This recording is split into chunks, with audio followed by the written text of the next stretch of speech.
بسم اللہ الرحمن الرحیم۔ اسلام میں جب بھی بات خواتین کے مقام و مرتبے کی آتی ہے تو اس کی شروعات انسان کی خلقت سے ہوتی ہے۔ خدا کا یہ فرمان کہ ہم نے تمام مخلوق کو بہترین اور احسن خلق کیا، تو وہیں پر خلقت کے باب میں سورہ 3 کی آیت نمبر 4 میں خدا کا یہ فرمان کہ ہم نے تمام بنی نوع انسان کو بغیر کسی جنسی تفریق کے مکمل اعتدال کے ساتھ اور عقل و شعور کے ساتھ خلق کیا، تو لہٰذا خلافت الہیہ اگر عطا کیا گیا حضرت آدم علیہ السلام کو تو اس صنف کی بنیاد پر نہیں بلکہ ان میں پائی جانے والی صلاحیت اور خصوصیات کی بنیاد پر عطا کیا گیا، لہٰذا وہ تمام خصوصیات اور صفات کی حامل ایک خاتون بھی ہے۔ اسی لیے سورہ طٰہٰ کی آیت 50 میں خدا کا یہ فرمان کہ ہم نے بنی نوع انسان کی تخلیق کے بعد ان کے اندر بغیر کسی جنسی تفریق کے زندگی کو گزارنے کا سلیقہ اور ہنر سکھلا دیا، لہٰذا خدا یہ بھی ارشاد فرماتا ہے سورہ زخرف کی آیت نمبر 13 میں کہ بنی نوع انسان کے لیے ہم نے نعمتوں کو کامل کر دیا اور تمام کائنات کو ہم نے ان کے لیے مسخر کر دیا۔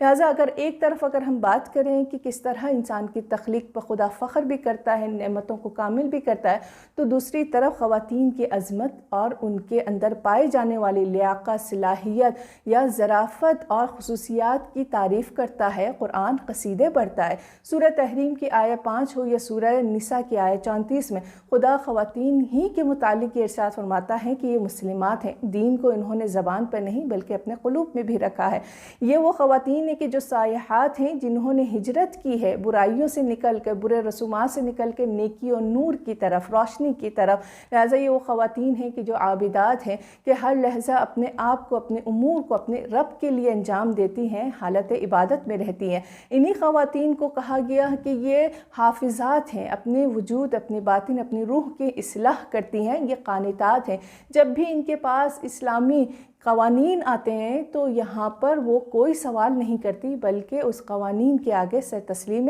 خم کر دیتی ہیں۔ پروردگار عالم نے اسی لیے ان کو حافظات کہا۔ یہ ہر حالت میں، چاہے تنہائی میں ہو، چاہے غائب ہو، چاہے حاضر ہو، لیکن اپنے آپ کو گناہوں سے محفوظ رکھتی ہے۔ جرت، بہادری، استقامت کی بہترین مثال کے طور پر، چاہے وہ مرد ہو یا عورت، سب کے لیے ایک عملی نمونے کے طور پر پیش کیا۔ حضرت آسیہ کو قرآن الکریم میں وہ آیت جو ہے یہاں پر خداوند متعال نے زینت فرمائی۔ جب احادیث کی طرف آئیں تو خواتین کی عظمت کا پتہ چلتا ہے کہ محبوبہ الہی ہے، یعنی کہ خدا مرد سے زیادہ عورت پر مہربان ہے۔ یہی وہ خاتون ہے کہ جو کہ مظہر ربوبیت ہے۔ خدا نے اپنی تمام محبتوں کو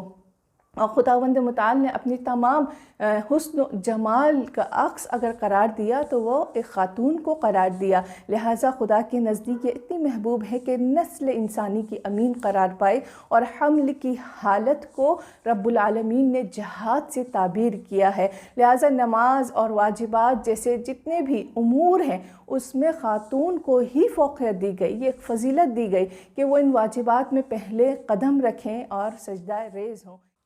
اسلام تو شروعات سے ہی خواتین کو ہر طرح کے میدان میں آنے کا حق دیتا ہے، علم، عمل یا سیاست کا میدان۔ سورہ فتح کے آیت 10 میں پروردگار عالم ان خواتین کا بھی ذکر کرتا ہے کہ جو رات کی تاریکی میں اپنے لیے رہبر کے انتخاب کے لیے رسول کے دست مبارک پر بیعت کرنے کے لیے تشریف لائیں۔ تاریخ میں جن کا نام عفرہ بنت عبید، نصیبہ بنت حارث، نصیبہ بنت کعب یا اسماء بنت عمر کا ذکر ملتا ہے، اور لہٰذا انہی کے متعلق پروردگار عالم بڑی شان سے یہ بتلاتا ہے کہ جو آپ کی بیعت کر رہے ہیں وہ در حقیقت اللہ کی بیعت کر رہے ہیں، اور اللہ کا ہاتھ ان کے ہاتھ پر ہے۔ لہٰذا سیاسی میدان میں معاشرتی لحاظ سے ایک خاتون کو یہ حق دیا گیا کہ وہ ہونے والے حادثات و واقعات سے آگاہی حاصل کریں، مکمل عقل و شعور کے ساتھ حق کی وہ حمایت کر سکیں۔ اگر یہاں انسان یا ایک خاتون اگر میدان سیاست میں نہ ہو تو مسلم ابن عقیل کوفے میں تنہا رہ جائیں۔ قرآن الکریم میں کئی اور مقامات پر بھی مرد اور خاتون کو مساوی قرار دیا ہے، یعنی اگر سورہ نحل کی آیت نمبر 97 میں اگر پاکیزہ زندگی دینے کا وعدہ کیا گیا یا پھر ان کو ان کے اعمال کے مطابق جزا و سزا دینے کا حکم دیا گیا